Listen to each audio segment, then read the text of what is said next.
Kindness, connection, expansion. Well, hi there. This is Heather Vickery, and you have tuned in to the Brave Files podcast. Welcome. I'm so happy to have you here. And y'all, I am so excited.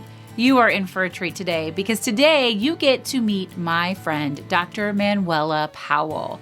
Woo! She is a powerhouse and a force. Manuela left a job that she loved as an oncology surgeon to start a family and become a life coach. And that sounds crazy, but as it turns out, she loves this life even more. In her effort to know herself better, she's found unexpected happiness and growth. And now she shares that knowledge to help other mothers live a life that they feel good about and ditching the shame and ditching the guilt. Through a hard but rewarding journey, Manuela has become a better mother, a better coach, and most importantly, a better ally to herself. This is a really, really fun conversation, and Manuela and I love to laugh and be silly and joke, and you're going to have a great time, but there are some great takeaways as well, including the idea that when you stop looking for something, it may just appear. Taking a break, how that allows you to hone your craft and your skills. Y'all, stop, pause, breathe. Hold on for a minute. Just take a break. How getting to know yourself doesn't always have to result in action. Sometimes just knowing yourself more is helpful. And we talk about celebrating failure. You are really going to want to listen all the way to the end of this interview to hear how Manuela celebrates failure and what she does with her boys. It is fantastic. Before we get started with the interview, I have to ask you, have you pre-ordered your copy of my new book, Fuck Fearless, Making the Brave Leap yet? Yay! I'm so excited that this book is out and available for pre-order. You can pre-order your copy. All of the ways to do that are available on vickeryandco.com/ffearlessbook. And I want to share with you today another endorsement we've gotten, this one from the wonderful Jen T. Grace. She is the CEO of Publish Your Purpose Press, and I have to say that she is not the publisher of this book. I self-published this book through my imprint, Four Little Birds, so it really means a lot when another publisher comes out and has such awesome things to say about your book. Here's what Jen said. With a name like Fuck Fearless, you know you were going to get hit with the truth. And I thought I knew what I was getting into, but when I read this book, I was blown away by the power behind Heather's words.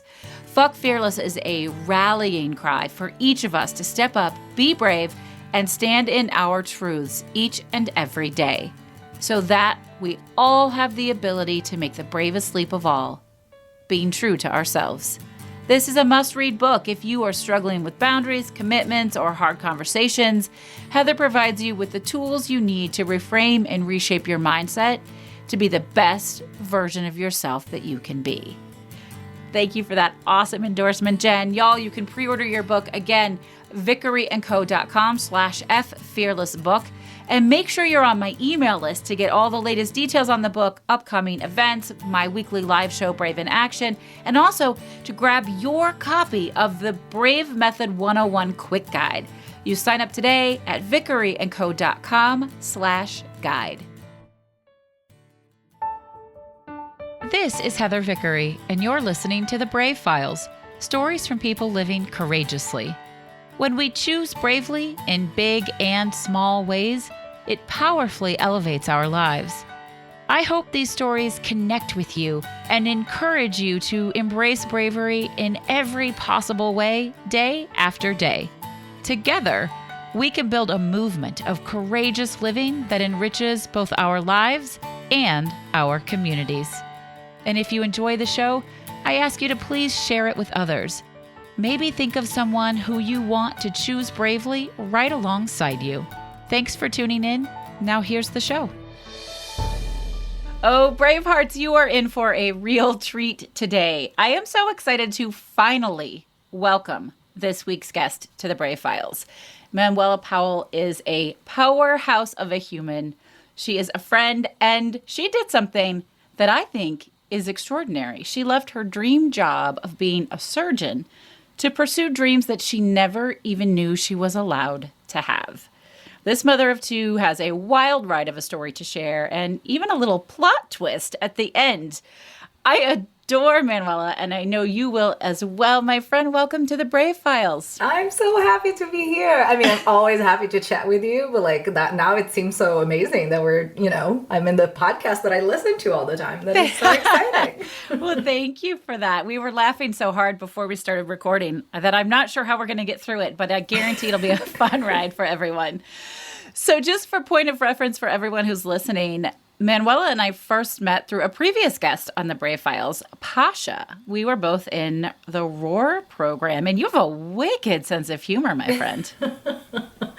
It's one of my top values is to not only fun, but funny things. It's the one thing that I love. And whenever people want to give me my favorite compliment, you can just say I'm funny. That's, You're so funny. I don't think of funny when I think of surgeins. What was it? And cancer surgeon. Cancer surgeon, nonetheless. Yeah, I left that part out. How did that work? It did work. Well, there was there was a lot of the mood.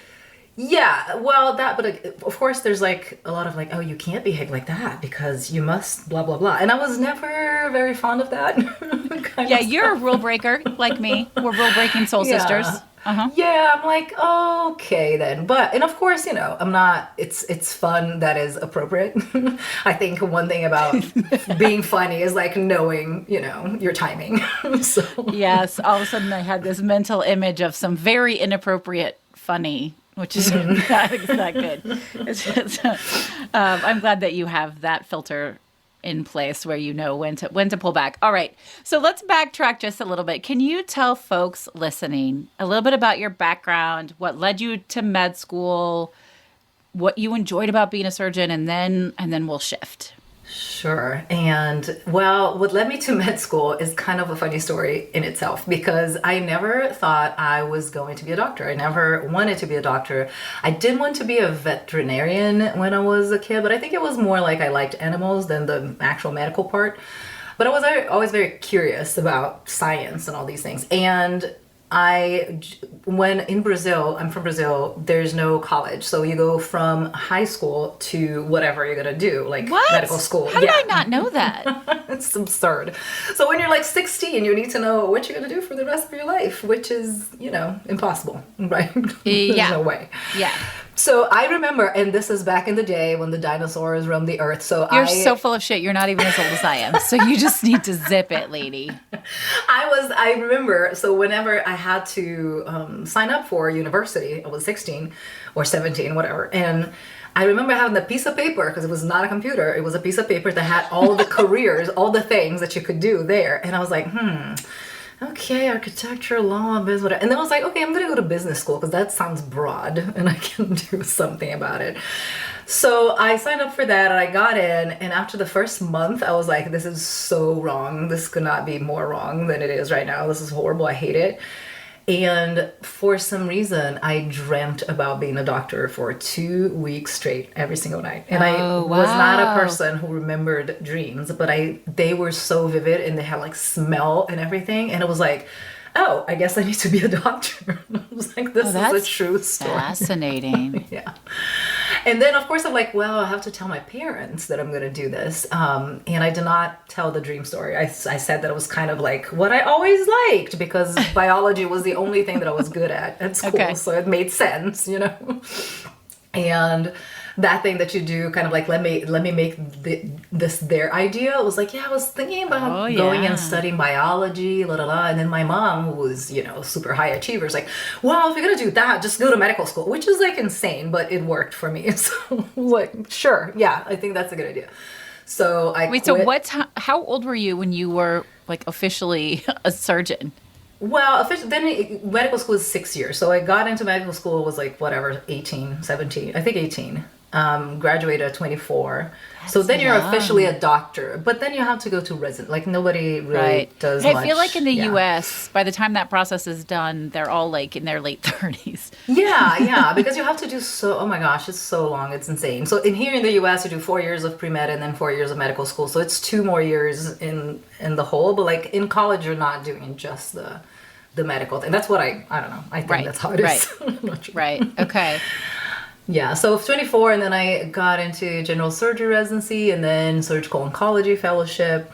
So I don't know. What was I? Almost 30 by then. And did you like being an oncology surgeon? My gosh. What word? Oncology surgeon? I'm making words up. I'm just going to make words up today, and that's going to be so great. Yeah. You loved it. I loved it. I could not, I mean, it was just like, how can this have been so perfect? And the other thing was that when I decided to be a breast cancer surgeon, because I got into surgical oncology, which is everything, and then you go rotations on everything. And then for the last year, you have to choose one area. It's 3 years. And the last year you would, just go to the area that you want to specialize in. And I always thought it would be like some sort of abdominal surgery kind of thing, because I loved doing those things. It's so weird. I know, it is. But for the doctors listening, you know that this makes sense. Oh my goodness. But then I was like, you know what? I don't want to spend because it's just so hard. The abdominal surgery is like, you're a slave to everything after that, because really, like, you don't have weekends or night. Like there's always going to be a patient that you operated, and the recovery is so long that I was like, well, this is just going to be forever working. And I decided to do breast cancer instead, because I was like, it's like younger people. It's a really curable cancer, which is awesome. And I want to cure people, right? And all that.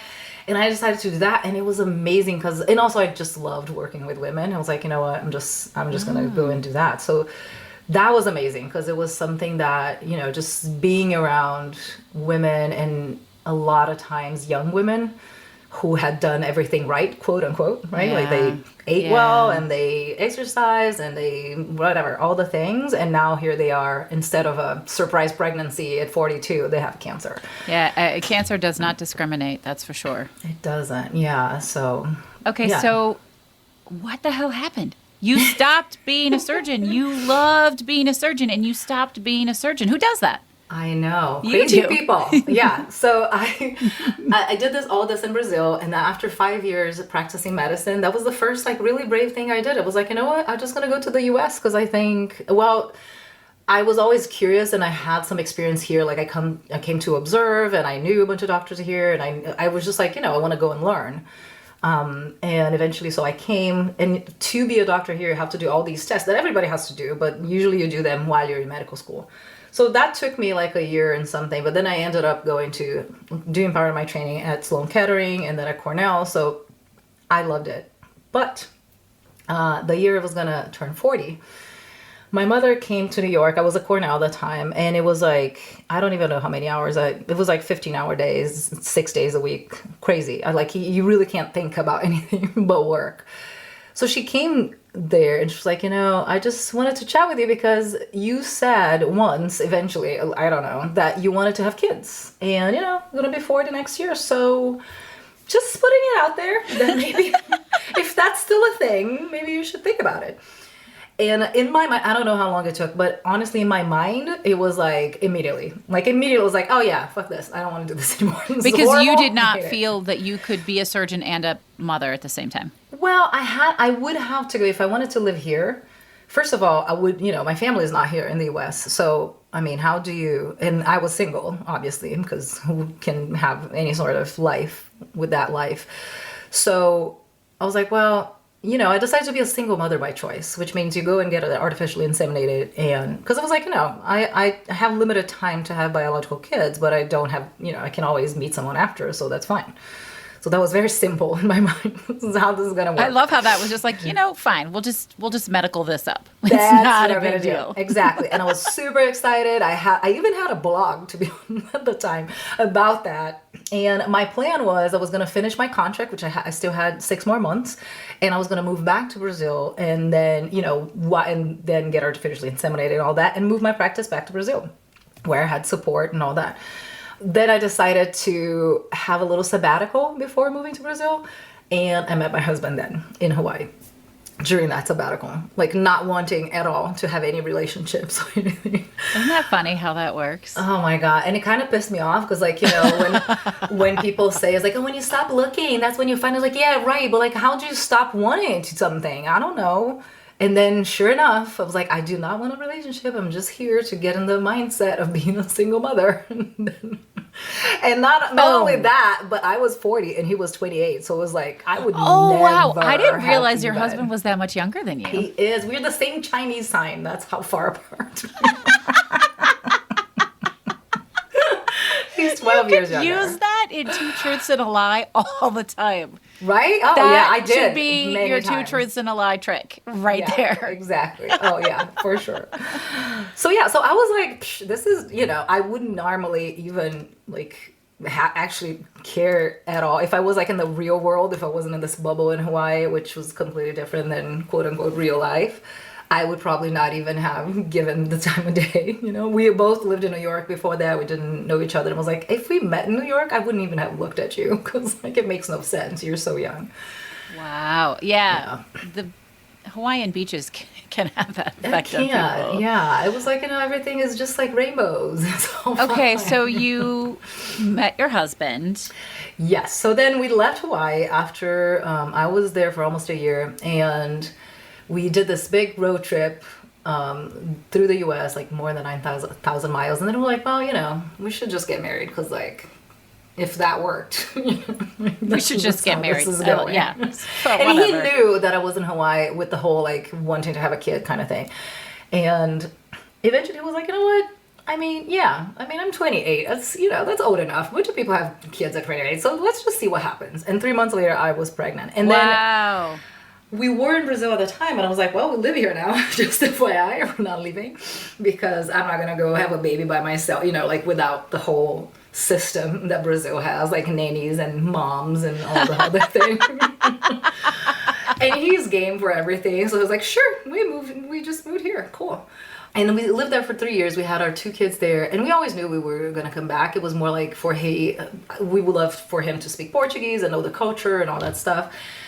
And eventually we did move back when we had a 2-year-old and a 2-month-old, which was very fun to, overseas move with that kind of situation going on. And then I love how your sarcasm never sounds like sarcasm. You're like, that was really fun. Yeah. That was not fun. It It was horrible. not fun. It was horrible. I moved to this old house. Nothing worked. It was a disaster. But anyway, I had decided that I was going to quit medicine because when I got pregnant with my second, it was like, you know what? I want to move to the U.S. I think it's a better quality of life than here. I want to raise my kids there, but I do not want to go through all that bullshit again. Like, Yeah. I've been a surgeon for 20 years. I have excellent training. I don't want to do any of that anymore. I want to choose where I live. I want to own my time. I want to, I didn't want to just... I knew I wouldn't see my kids every day. Basically, that's what it was. And it might seem like super, oh yeah, it just happened. No, of course this was months, and I had to deal with the whole grief of, losing something or giving up something that I really loved. But it was a choice that I never ever regretted, although I do miss it for sure. But I never regretted. But for a long time, for like a year after I moved, and again, I had a 2-month-old. So for the first few months, I'm like, still breastfeeding, kind of like, how do we even Sure. do all this stuff, and live in the U.S., which is totally different from what I did before with 2 young kids and all that. And then but it was really hard to what am I going to do with my life now? Because I had something that was so fulfilling and so wonderful. And eventually my husband suggested I find a coach. And I was like what? For what? I don't play sports. Why would I need a coach? That makes no sense. I was seriously that clueless about that world, because in medicine you get clueless about everything that happens outside of it. And I was like, oh, let me look at a life coach. No, that sounds like a scam. So if you feel that about life coaching, listener, it's okay. We all been there. So I started researching it, and I was like, oh my gosh, this is what I need to do. And Taylor was like, wait, I told you to go hire a coach, not be a coach, but Why not? But what I noticed was this, there are 2 things that I loved and adore about my work, which was actual surgery, which is really not that, transferable. The other thing was when I had someone come to my office really scared with a potential diagnosis or with a diagnosis, and they were just in that place of everything just is the ending now, and I don't know what to do, and how is my life, because everything changes when you have that diagnosis. So it's, I loved having that conversation and helping them go through this. Okay, this is your new normal now. Like, this is, you have a different life now because you're a different person now because you have this experience. And so that conversation, all these kinds of things was like, oh, this is, not coaching per se, but it was that to me was very transferable. It was like, that is what I want to help people with, like to navigate whatever it is that they want to navigate in their lives in terms of their mindset. Well, and I noticed earlier when you were talking about zeroing in on your specialty as a surgeon and why breast cancer surgery was where, you said, I love helping women. And that's sort of the core of what you do now. And for those who are just new to you and haven't already checked you out, sometimes people like do their research before they pick which episode they're going to listen to. And some people just love the show and listen. Manuela, your specialty has, and I wonder if this was intentional or if it's just because it was the moment you were in your own life, has really been around helping women, particularly mothers, redefine, the idea of what motherhood is supposed to be and how hard it is and how fucking exhausted we are all the time. And that it's okay to not like always love your kids. Well, you love them. You love them. Yeah. But you don't always love being a mother. And you don't always like them. And we feel so guilty about that. And you really, and it's just like I said earlier, like I love the way your sarcasm is just like built in. You really present it in a way that is super digestible. It's like no nonsense. This is exactly what it is. Hey, it's okay. I don't like my kids right now either. Like, yeah, and I think more than like not liking your kids, because that happens. It's fine if you don't like your kids, your mother, your significant other. Like that happens sometimes. It doesn't mean that you don't love them. But to me, the thing that got me was when I noticed in my own life. And that's when I changed niches. Because my niche used to be like, I help people kind of like get, kind of what I did if you have this profession or career that you always wanted and it's so hard to get and whatever. And now you're completely, like you checked all the boxes and you weren't happy. That's kind of what I was doing. And I was like, yeah, that's fine. But it never, lit my heart. And then one day I came across this picture of me dancing in a burlesque show, because that's the kind of badass thing that I used to do. I love that. And you're gorgeous. So there you go. Thank you so much. Anyway, and I looked at that picture and I was like, oh my God, who is this person? Where did she go?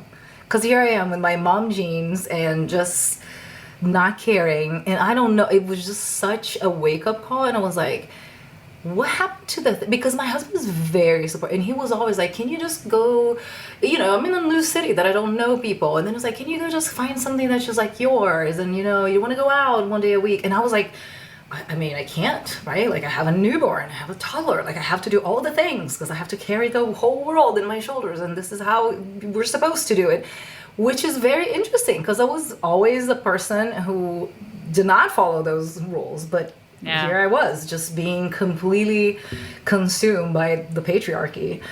And so I started doing some things. I started doing improv like one night a week. And I started noticing how these things made me such a better mom. Because having my own life. And when I found coaching, and then, of course, first of all, started the whole being coach myself, which you think it was like, oh yeah, I'm going to go to coaching school. It's going to be great. You don't know that they're going to like mess your head up so that there's like, oh, you think you're fine. Let me show you all the things that you have locked in your closet. It reminds me of a really terrible old Eddie Murphy sketch. I love old school Eddie Murphy, where he says, you got to be careful, you open your mouth, the bone will fly out.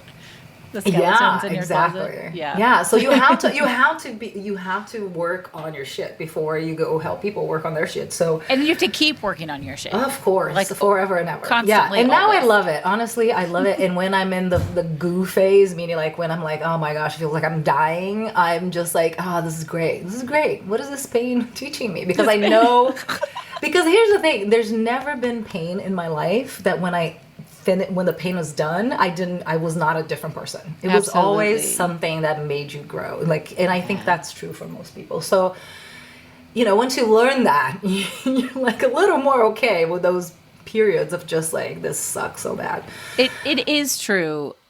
And yet, is it really that easy for you? Because I do a similar thing, and I'm all about reflection and reassessment and reframing and getting up and doing it again and being resilient. I mean, gosh, that's a key component of the Brave Method, which is, my coaching platform. Yeah. And I can do, so I'm in this like challenging space right now. And it's mostly because I have too goddamn many things happening at once. Exactly. And that wasn't the plan. Like, we thought we had it all spaced out appropriately, but just, life and collaboration and things take longer than we thought. And the suck is real. And do you instantly, Manuela, go into but this is good. What's this here for? No. And this is something that people think, sometimes I think they imagine it's like, oh, once you worked on yourself, then you can do with everything with just this elegance. And it's like, no, it's a mess. It's a mess. And the other thing is, no matter how much you work on yourself, there's you still gonna have a human brain, and our brains work pretty much based on the same things. Our brains want us to survive and hopefully reproduce, and that is it. The brain doesn't give a shit if you're going to be happy, thriving, whatever. It doesn't care. It just wants you to not die and, hopefully impregnate someone. That's basically it.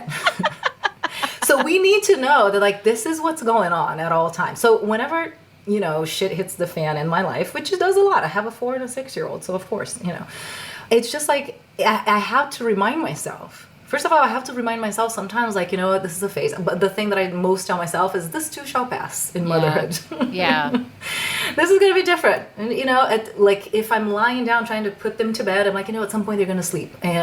Or if they're going to being crazy and having tantrums, they're good. But at some point they're going to grow up. And sometimes I have to tell myself, at some point they're going to go move away from my house. They are. Like, I don't know. They are. And we're going to miss the snuggles. I do that. We are, yeah. Especially my 2 youngest still, I lay with them until they fall asleep. Mm-hmm. And I have a million things happening in my mind. And, whatever at night I like to read or watch TV with my partner. And they're like holding on tight. And then I have to remind myself, like, this is such a moment in time. And I have 2 older kids who are in high school. One is a junior. Like, in a minute, she's going to be gone out of the house. And, she let me tuck her into bed until a year and a half ago. And I knew, like, I was on borrowed time. And so now I just try to deep breathe and, like, smell their heads. And, this is going to be gone so fast. Yeah. I like that forced moment of reframing because it helps me a lot. The other thing I've been doing, because like I said, this is a tough time for me. And in the name of vulnerability and authenticity, you and I were supposed to do this interview last week, and you had a computer issue. And when you messaged me about it, my initial thought was, oh, thank God. Like, I'm so, like, I don't know how I'm going to have a coherent conversation today because I am so in the middle of suck. And you were sweet and you were like, go eat a piece of chocolate and take a bath. But here's the things also, and which is a lot of part of my work, which I have to do it myself because remember, surgeon. So like, of course, I'm like, I cannot tell you how many times I worked extremely sick or feeling like I used to have migraines, and I don't anymore because I changed completely my diet. But like, I used to have migraines that used to last like 8 days. And I would go to the hospital and have someone inject some shit on me to, gosh. And it was just like, because I couldn't stop. And now one of the things that I, first of all, love about my job and that I love to help my clients with is, there are times when you're going to have to just like say no to people and say, you know what, because whenever I feel that in myself, whenever someone cancels on me, I think I have to, and I'm happy about it, like you were. I have to think of like, why didn't I cancel this? And of course, there's a lot of like, you're just being lazy sometimes and you don't want to do things. But like, if you're truly, as you were last week, like, I really need to rest and I cannot have a coherent conversation. Yeah. We have to normalize this shit. We have to say, hey, you know what? It's fine. And it's not just for women. Like, men can do that too, because men must have some days like that too. They must. Yeah. Right? And so it's just like, but it's just, I mean, I remember so many times like having colleagues or even myself, like just like one looking at it, another was like, just whatever you do, don't cry, or like don't break down, or whatever. Like you can't no. you can't do that. Yeah. Like you just have to like keep it together. When it's like, why? We're all human. We all go through this shit. Like we all have this. No matter, you can be thinking right now, oh, Oprah doesn't have that. Yes, she does. Yes, she does. And she'll tell you that too. Yeah, absolutely. Of course. No, it's interesting you say that. First of all, I have an amazing team. When I said I feel like crying, their response was, how can I help you cry? Health, like, what do you need? Do you need me to take this thing off your list? One of my coaches on my team she's really clever into neurodiversity and all sorts of other things. And she said, I have a cry tip sheet. Would you like it? Which is like, oh my God, get a cold washcloth, go into a dark room, like find a way to cry. It's just really lovely. But I think to your point is that particular day had just one thing after another. Nothing was working the way it was supposed to. Everything was 10 times harder, which I now know as I reflect that, it just wasn't in the right headspace to be doing any of the things that I was doing. And it wasn't until you sent that message and said, I might not be able to make the interview, that I thought, the universe has got my back. And I cleared the rest of the day and I walked out of my house. And it's amazing that you were able to see that and like, you know what, this is great, and I'm just gonna like run with it and actually double down on it and and get some stuff like the rest. And on Monday and Tuesday last week, I was basically lying down the whole time. I had a cold. It was not COVID, but I had no voice. Yeah. I was just like, and I was like, you know what? I canceled whatever, like everything that I had, and I just like literally lie down. I couldn't read a book. I couldn't watch a movie. I'm like, I'm just gonna lie down. That's all that my body wants to do now, and that has to be okay because like it's not healthy. And I see the medical establishment in general right now, and from the side of the health workers and all that, it's just not healthy. Whatever is going on, like it was never healthy. Like the residency and waking up at 4:30 and having to work 15 hours or however, and just like you're supposed to be taking care of other people. It just doesn't make sense. Yeah. So I see that, and now with moms, it's just like, because then when I was working 100 plus hours a week, I still had some hours that were like, this is the off hour and nobody is going to do anything and I can do whatever I want.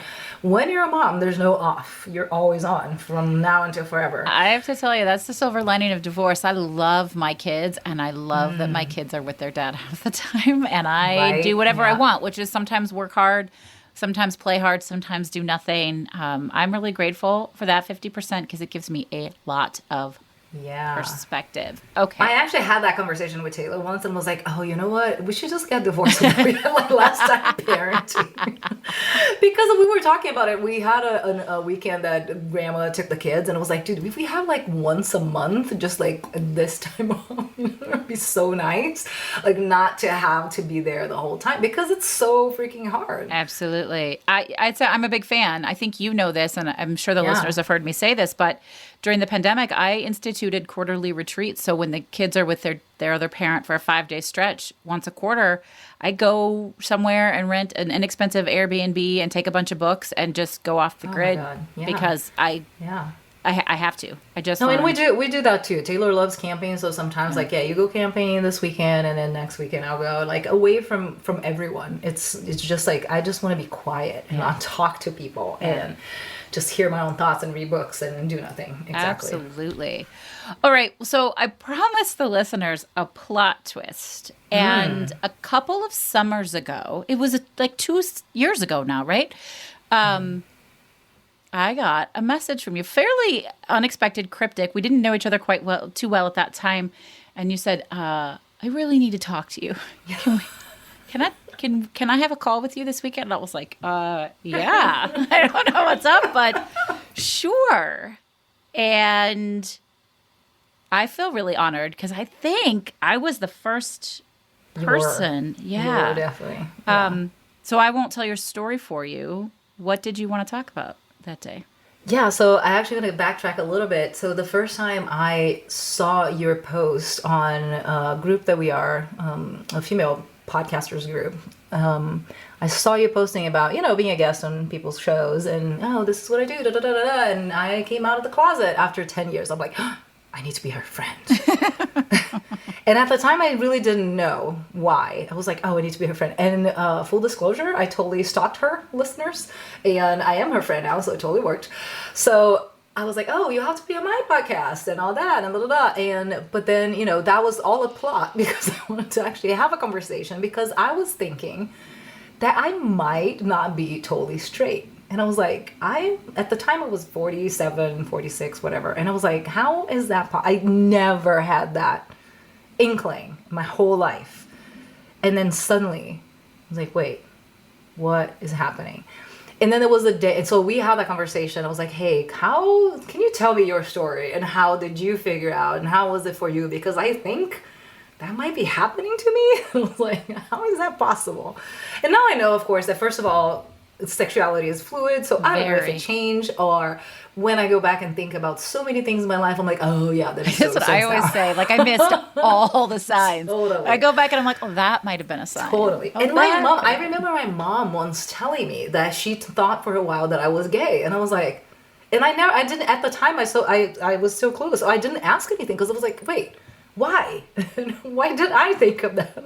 Wait a second. And so what I realized is that I'm bisexual. And I have so many thoughts about it because I think the reason that, if that was already true back then, which I'm just going to consider it was, I think the fact that I liked guys was like, well, I like that. I mean, it didn't even cross my mind because, like, of course I'm not, the way I think of women is just, we think women are beautiful and this and that and the other. That was me too. Totally. Yeah. So it was like, but then when you realize that, wait, not everybody thinks that way. Yeah. So that happened at the tender age of 47. And of course I had to go tell my husband because I was like, I don't know what to do with this. I just found this out. And how did that go, that conversation? Well, the immediate reaction was the first thing he said was like, yeah, I can see that. But then he freaked out, obviously, which is totally normal. And, we ended that conversation. And we were not in a good place in our marriage. Was, everything was kind of a mess. It was the pandemic was just that thing that I guess everybody and we are both people who need their space. And then suddenly we're the four of us. And our kids were really small when it started. So it was a shit show.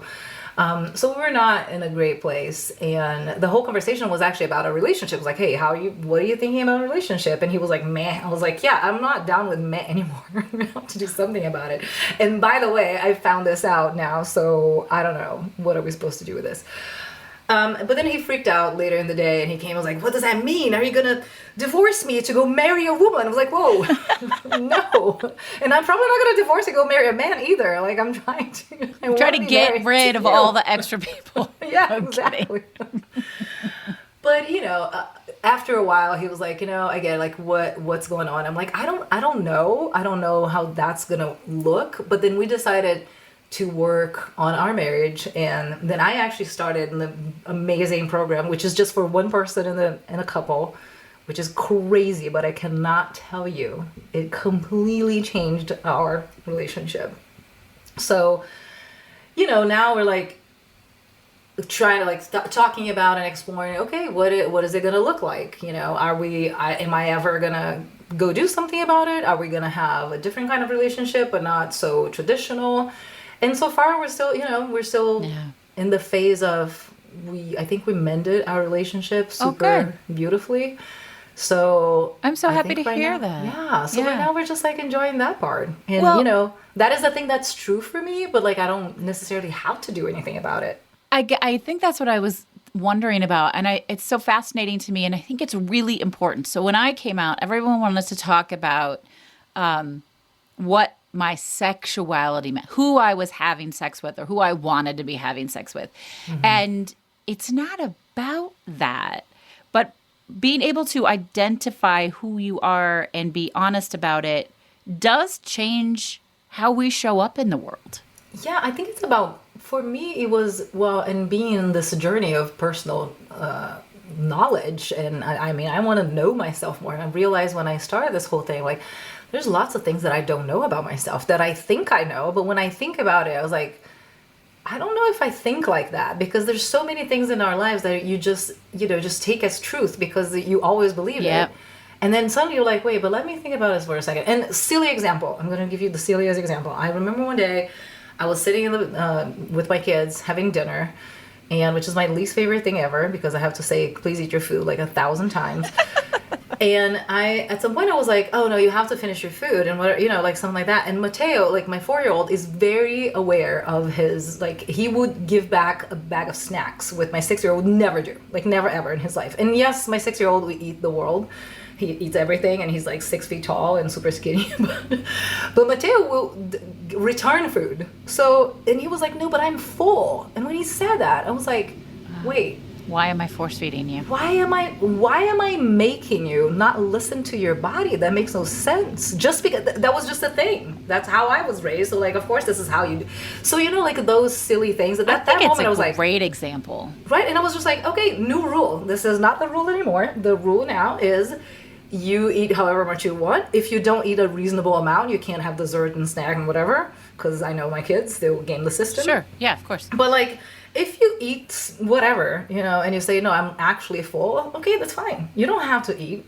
And Mateo, for a while, had this thing that he would not eat dinner. And he would be fine. He woke up the next day and have, like, no problem at all. So it was like, okay, whatever, do you. Because I didn't have that. And then when I moved to the U.S. in 2008, I gained 10 pounds, like, in 2 months. Because I would go to a restaurant and eat everything. Because you thought you had to clear your plate. Yeah, absolutely. And I didn't think of it. I was like, I did not listen to my body saying, you are full, stop eating. Yeah, such a fantastic example, I think. And you do something else with your kids that I love. So one of the questions that I ask every week on this show is, how do you like to celebrate? And I am going to ask you that. And I can't wait to hear your answer. But you celebrate failures with your kids every day. And I fucking love that. Yeah. That started with, first of all, I heard, what's her name? Sarah Blakely, I think, the woman from Spanx. Yeah, Blakely. I heard someone mentioning that she said her father used to do that. And I was like, oh, this is great. But this was like when my kids were really small. I don't even know if I had kids at the time. And then my 6-year-old has, his mindset is not all rainbows and daisies all the time. It's kind of like everything is horrible and nothing is going to work and super dramatic. And I was kind of like that. And so I started to notice that whenever he would make a mistake or something wouldn't go his way, he would be devastated. And I was like, oh man. So first of all, I know how that goes, because that's how I was. And that is, you can't wait until you're 40, like I did, to nip that shit in the bud. So I remember that, and I was like, oh. So one night I'm lying down with him and I say, hey, what is something that you, like, what mistakes did you make today? And he looks at me like, what? Like I'm in trouble. I was like, no. And then I told him, I was like, the only way we learn things is by making mistakes. If you don't make a mistake, you don't know that specific thing wouldn't work. So it's not like really a failure. And we talk about definitions of words very much, very coachy. But then he was like, oh no, I didn't, for the first few days he'd be like, no, I didn't fail at anything. And then I would say, it was like, oh, okay, can I tell you mine? And he was like, oh yeah. And then I would tell him something. I was like, oh, I should have done this thing and I didn't, or like I did whatever, right? Whatever I quote unquote failed. And sometimes silly things and sometimes big things. And when I said that, I was like, oh, I did this thing, and then I learned that I have to do it this way instead of that way. And I was like, oh, okay, no, I know one. The teacher said to do this, and I did this, and oh, what did you learn? Oh, I learned that I have to listen to the teacher. I'm like, oh, it's a very good one. Yeah, and normalizing making mistakes and quote unquote failing, and how that's how you grow is, to me, like, I can't think of a better thing to do as a parent. And I love that you do that. Yeah, because like it was so he started kindergarten last summer, fall, whatever it was, right? Like in the middle of the pandemic. So when he started actual school, when they went back to live school, because before it was kind of like whatever they're doing, right? Kindergarten, homeschooling, I don't know. They're just watching videos on YouTube. I don't know. But when he started going to school, I was like, hey,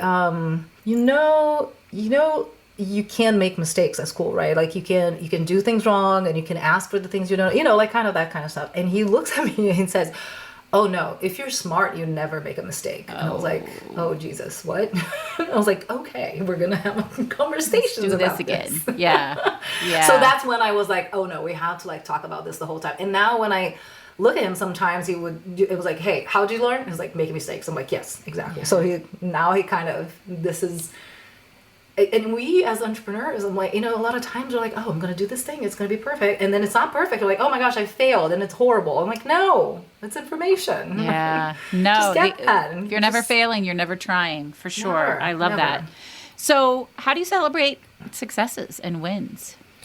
It depends. Like it can be a little, well, first of all, always like a little dance party, like the first celebration when something cool happens. I love a dance party. Yep. Like What's your go-to dance party song?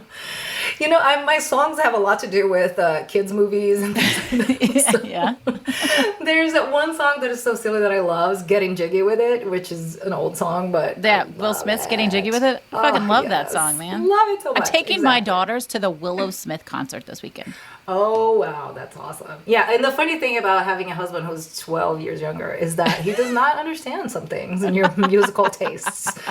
Like there was a time that I said something about Queen. He was like, Queen? And I was like, dude, don't, what? We got to work on this. We got to fix this problem. Yeah. So I made my kids like Queen. I think that's smart. Yeah, it's smart. Okay. So a good dance party. Yeah. So Getting Jiggy With It is awesome. And, but so I do that and my kids are very much into dance parties too, so that is basically the way. And then a lot of times, like if it's something bigger or is like a milestone that I was waiting for, that might be, let's go out to dinner, or we always have like sparkling water. So we would have, with whatever, we always do a cheers. My kids love cheering. So we get like the good glasses, which is literally the glass is made of glass and not plastic. I love that.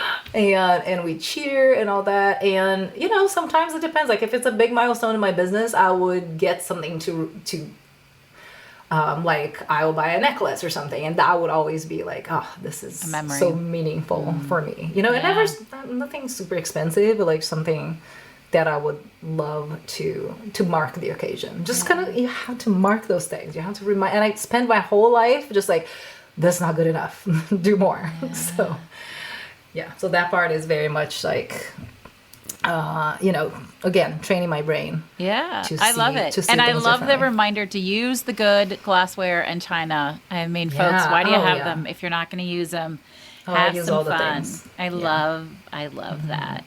And although we could talk always, like all day, we could just keep talking. We could just do a live stream that would never end, and it would probably be wildly entertaining. We don't, unfortunately, get to do that with the podcast episode. So let me ask you my last question, which is, what's your favorite charitable organization to support? Well, at the moment, I live in Texas, so it's a bit of a show over here. So there's this organization called the Lilith Fund, and they're one of the oldest organizations helping women get abortions in states where they can't. And of course, now is more important than ever for people to donate to them, because here in Texas, you literally, by all means, like it's just illegal. Like you can't have it. So, of course, people who have money can always have it, but, for people who don't. And those are the people that we have to. Thank you for sharing that with us. I know a lot of listeners out there are looking for resources on ways to help women in Texas get safe, healthy access to abortion. So they will be our charity of the week. And thank you so much for introducing them to us. Manuela, I love you. Thank you for being here with us. I love you too so much. This was so fun. Thank you so much. It was so much fun. If folks want to connect with you or learn more, how should they do that? Okay, one thing that I would invite you to come to my free group on Facebook. It's called Audacious Motherhood Society. That's super fun. And for anything else, ManuelaPowell.com. I'm in all the places, Dr. Manuela Powell. And I love to connect to new people. So please come say hi. Yay. Go say hi. Manuela is a lot of fun, and she's super loving and open and affirming. And speaking of communities, don't forget that I have a community of brave, beautiful souls just like you. And we're waiting for you. Manuela's over there. If you haven't already joined the Brave on Purpose Collective, come and hang out. We have fun over there, right, Manuela? We do. We do. And one thing I'm going to tell you, Mr. Listener and Mrs. Listener. Non-binary listener. We don't gender our listeners. I actually read Heather's book. And you guys, it's so good. Yay. It's just so good. You guys need to get it. You were one of my pre-readers. Thank you for being a beta reader. I'm so honored. Your name is in my book. Oh my gosh, that's awesome. That is so great. Yes, folks, come and hang out with us. Go to, if you are a mother, if you identify as a mother and you want to go to Audacious Motherhood, please do that. And everybody is welcome in Brave on Purpose. Just go to vickeryandco.com/Brave on Purpose to join us. And I go live every single week on Wednesdays at 1:30 p.m. Central. And I drop a little bit of Brave in action knowledge and tips. So come and hang out. Manuela, thanks again for being here with us today. Thank you. Wherever you are, whatever you're doing, I hope you feel good. I hope you're being grateful. From now until the next time I talk to you, this is Heather Vickery reminding you to go out and choose bravely. Bye. Hey friends, I want to share something really exciting with you.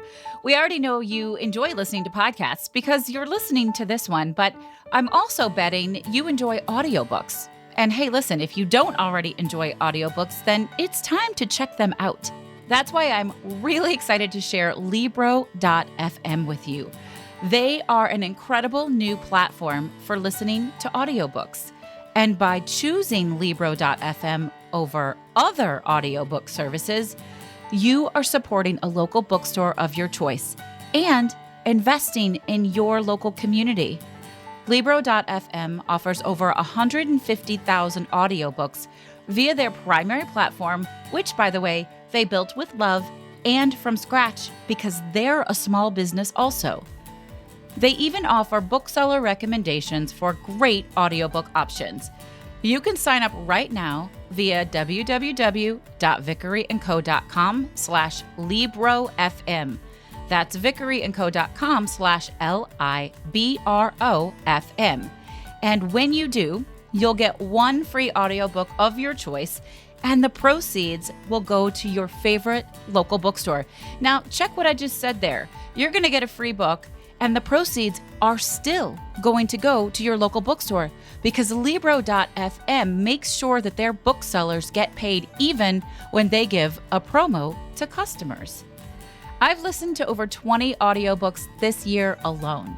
I especially love listening to memoirs read by the author, and it feels great knowing that all of my purchases support my local bookstore, The Book Table, in Oak Park, Illinois. Libro.fm. The same audiobooks, the same price, but a completely different story. Check them out right now at vickeryandco.com/LibroFM. Have you ever thought about starting a podcast? Maybe you've had this thought and then quickly shut it down because who has the time? Or you don't know how, or gosh, it just all seems too hard. If you have something to share with the world, we want to encourage you to get your message out. The world needs to hear it. Did you know that 50% of all homes are podcast fans? If you've ever wondered about having your own podcast or how it can increase your business or get your message across, then please join me and the other experts from the Podcast Power Academy for our monthly free Q&A session. It's called So You Want to Start a Podcast? This casual live conversation will help you understand how podcasting can be a great decision, why now is the best time to get started, and how to get into action with it. Visit podcastpoweracademy.com to learn more. You've been listening to The Brave Files, stories of people living courageously. To learn more about the show, find our show notes and full episode transcripts, or to get some great bonus content, visit thebravefilespodcast.com. And we would love to know what you think of the show. You can give us a call at 312-646-0205. Let us know your thoughts on the episode, the show in general, or maybe share with us how you're out choosing bravely. This episode is brought to you by Vickery & Co. Success Coaching. Coaching that helps you maintain a life well lived and a business well run. Learn more at vickeryandco.com. Our music was created and produced in a custom collaboration with Matt Lewis from ML Creative Consulting, a boutique firm dedicated to helping clients identify their unique sound and amplify their brand with custom delivered soundtracks.